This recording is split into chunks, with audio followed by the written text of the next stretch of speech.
दिसान दीस कोरोनाच्यो केशी वाडत आसात तशेंच आनीक वेगवेगळे व्हायरस येवपाक लागल्यात। थंडी जोर आयल्यार दोतोरा कडेन वचून तपासून करून घेवचे, मास्क घालचे तशेंच स्वताची कुयदाद घेवची अशी माहिती दोतोर शेखर साळकारान दिल्या।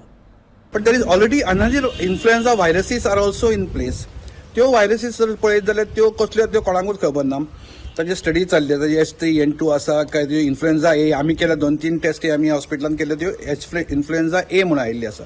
पण तांचे कशें आसा तांचे ऑलमोस्ट अराउंड 15-15 दीस 20-20 दीस खोकली वचना जोर वचना। So it is causing problem. So जांकां त्रास आसा ऑलरेडी तांकां रेस्पिरेटरी प्रॉब्लेम्स आसा, तांकां कॅन्सर आसा, तांकां किडनीची प्रॉब्लेमां आसा, तांणी आपली सुशेगाद काळजी घेवपाची गरज आसा। स्पेशली सगळे गव्हर्मेंटान रिस्ट्रिक्शन घालतले म्हणून रावपाची गरज ना। तुमी स्वताची काळजी घेया, मास्क घाला। सामकेच तुमचे क्लोज फॅमिली फंक्शन आहा जाल्यार maybe you can avoid mask, otherwise मास्काची सामकी गरज आसा। सध्या तरी गरज आहा to prevent yourself and your family from this deadly disease.